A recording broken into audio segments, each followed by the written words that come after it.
Coucou tout le monde et bienvenue aujourd'hui sur ce nouveau format de podcast Ready, Set, Yap.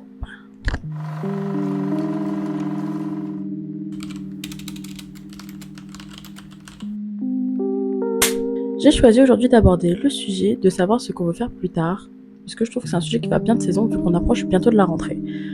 J'ai décidé d'aborder ce sujet parce que ça me touche personnellement étant une personne qui ne sait toujours pas ce que je veux faire de mes petits doigts, mais également parce que je trouve que c'est un sujet qu'on aborde très peu, que ce soit à l'école, chez soi ou entre amis. Je trouve qu'on met pas assez de lumière sur ce que c'est et on met pas assez de lumière sur ce que l'avenir représente pour nous. J'ai également décidé de mixer ce sujet avec un autre qui est le fait de retrouver très peu de représentation de soi-même, que ce soit à la télé, dans les arts ou dans quoi que ce soit. Avant de commencer dans une chose sérieuse, j'aimerais remettre un petit reminder que c'est pas grave de ne pas savoir ce qu'on veut faire, ce n'est pas grave de savoir si nos études nous mèneront quelque part et ce n'est pas grave d'essayer plein de voies différentes. J'en suis moi-même ma 3e L1, maintenant L2. Applause for me, merci.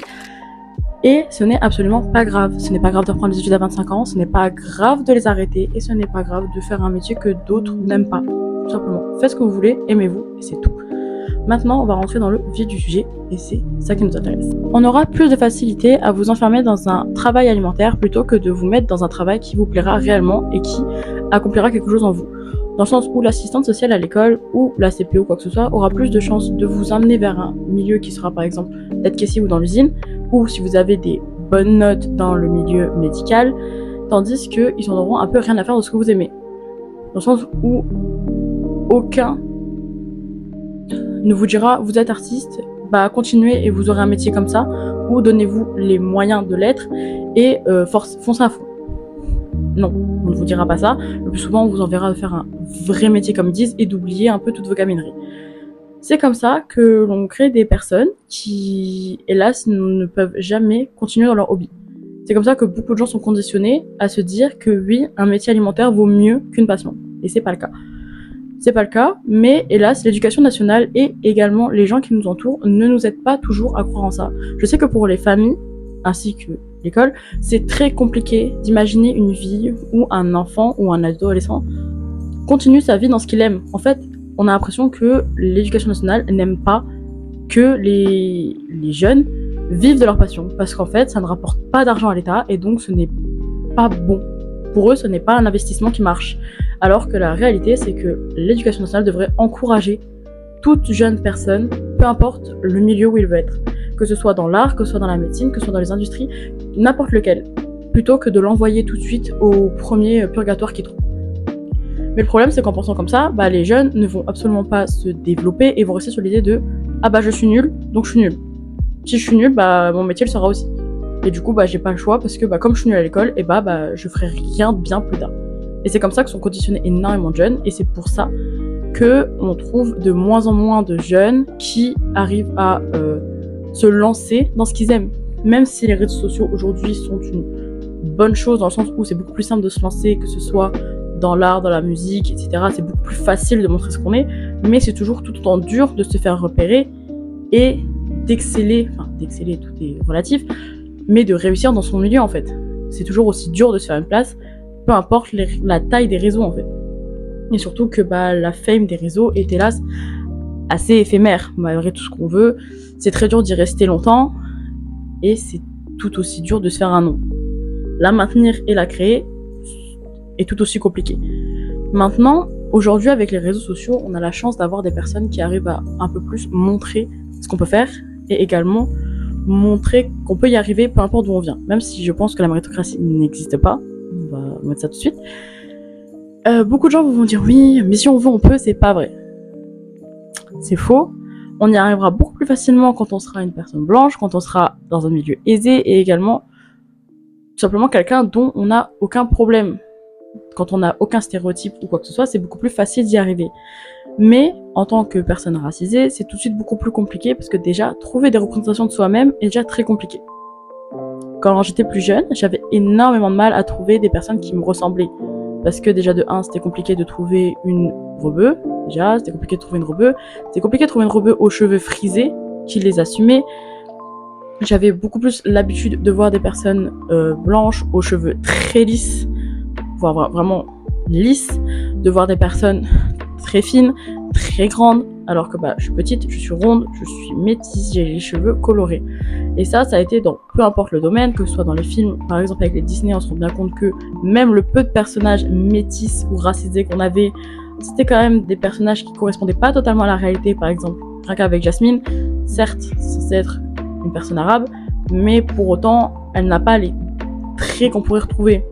Dans le sens où ça reste simplement juste une grande dame en sablier, et c'est tout. Il n'y a rien qui pourrait représenter à part sa couleur de peau. Tout comme Pocahontas, ils ont totalement chié sur l'histoire originale pour en faire un conte pour enfants, en oubliant totalement tout ce qu'ils auraient pu apporter.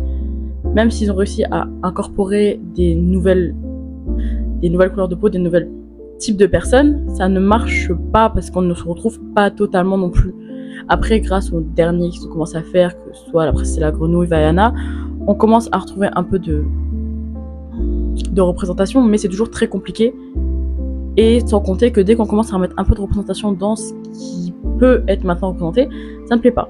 Par exemple, mettre une Ariel noire, apparemment ça gêne. Apparemment ça gêne qu'un poisson soit noir, je vois pas trop le problème, mais c'est pas grave. Donc ce manque de représentation, ça va pas aider dans le fait que pour grandir, c'est compliqué. Parce qu'en fait, il y a des personnes qui vont se dire « Ah trop bien, elle est comme moi à la télé, donc je vais être comme elle ». Par contre, en tant que petite fille racisée et ronde, voir qu'il y a absolument personne comme soi, on se dit « Ah moi j'aimerais bien le faire, mais si personne ne l'a fait avant moi, comment je vais faire ?» Et le truc, c'est que personne n'encourage souvent les petits gens, comme ils disent, personne ne les encourage à se dire « Vous pouvez y arriver aussi, vous pouvez tout du moins essayer ». Non. En fait, on va nous enfermer dans le fait de « y a personne comme vous, et vous n'êtes pas assez bon pour le faire. S'il n'y a pas de gens comme vous, c'est que vous n'êtes pas assez bon pour le faire. » Alors que c'est pas vrai. En grandissant, il y a eu quelques cas où on a réussi à avoir plus de personnes rondes, on a réussi à avoir beaucoup plus de personnes racisées, et en fait, le fait de réussir à en avoir de plus en plus, ça montre que c'est pas parce qu'on est différent de la norme que veut nous imposer l'État qu'on ne peut pas y arriver. On peut y arriver, c'est compliqué, ça sera toujours bien sûr, parce qu'on n'est absolument pas favorisé par le système, mais on peut essayer.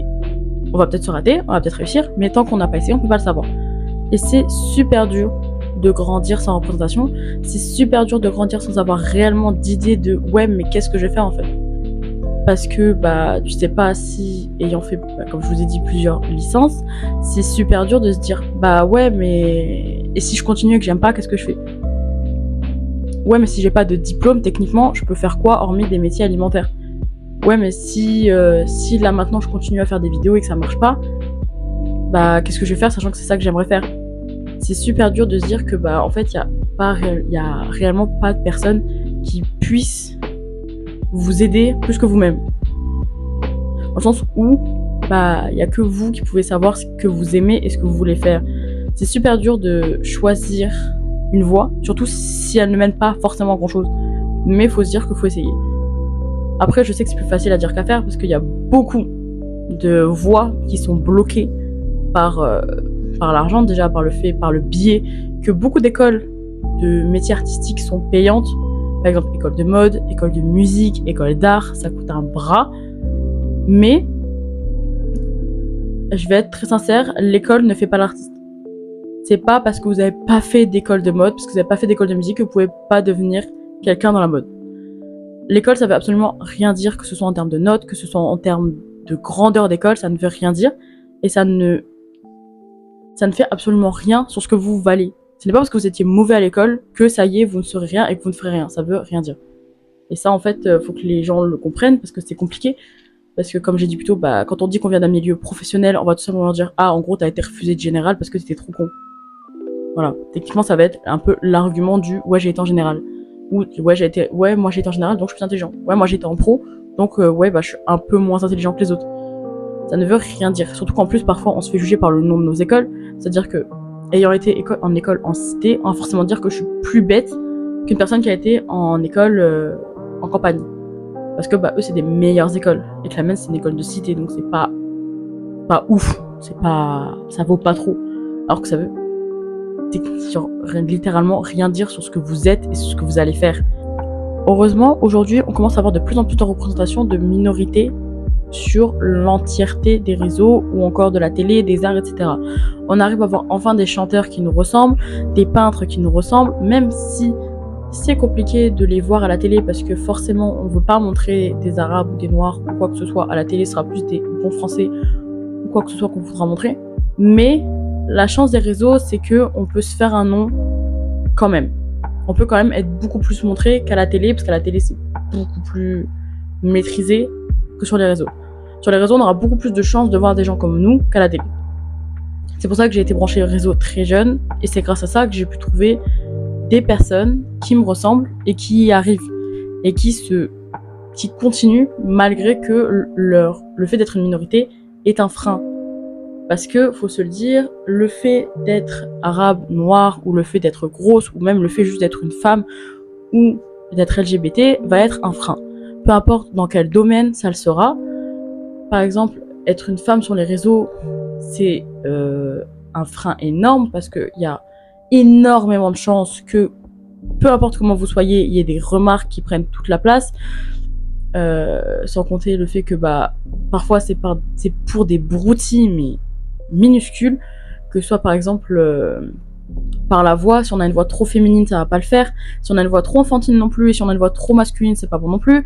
Si jamais on est trop grande, c'est pas bon. Trop petite, on va forcément nous mettre l'étiquette pick me dessus. Si on est ronde, ça le fait pas. Si on est trop fine, ça le fait pas. Peu importe ce qu'on sera, en fait, la plateforme est littéralement faite par des hommes pour des hommes, et le fait de voir des femmes ne leur plaît pas, peu importe comment elle est, ils trouveront quelque chose à dire, et c'est hélas le problème des réseaux sociaux. Et le problème d'être une minorité, c'est que peu importe ce que vous ferez sur les réseaux sociaux, peu importe ce que vous direz, les gens ne seront pas d'accord. Il y aura des gens pas d'accord sur ce que vous êtes et sur ce que vous faites. Mais je peux pas dire ouais, n'ayez-en rien à faire. Non, parce qu'en fait, tu peux pas arriver à un stade où ça devient du cyberharcèlement. C'est pas possible de juste s'en foutre et faire comme si de rien n'était. C'est pas possible. Mais il faut pas non plus se changer par rapport à ça, parce que peu importe comment vous vous changerez, que ce soit par la perte de poids, que ce soit par la prise de poids, que ce soit par le fait de porter des vêtements qui montrent moins, qui montrent plus, les gens ne seront jamais contents de ce que vous êtes. Et le truc, c'est qu'en fait, c'est pas aux gens qu'il faut devez plaire, c'est à vous-même. C'est vous-même qui voulez faire ça. Donc, c'est simplement à vous de leur dire, moi, ce que j'ai envie de faire, c'est ça. Moi, j'ai envie de le faire comme ça, et c'est tout. Se lancer sur les réseaux, c'est l'un des trucs les plus compliqués, parce que c'est là où tu te dis, soit ça passe, soit ça casse. Soit tu vas tomber dans un côté qui va te kiffer et ça va bien se passer, soit tu vas tomber sur un côté qui va te défoncer la gueule et qui va littéralement te donner envie de tout arrêter. Je parle pour les gens qui veulent faire sur les réseaux sociaux parce que c'est ce que je veux faire et c'est ce que je suis. Je vais pas parler des domaines que j'ignore parce que j'ai pas envie de dire des choses fausses et j'ai pas envie de tout simplement essayer d'aller dans un sens alors qu'en réalité c'est pas du tout le cas. Donc je préfère parler d'un truc que je connais pour tout simplement vous illustrer un peu le contexte.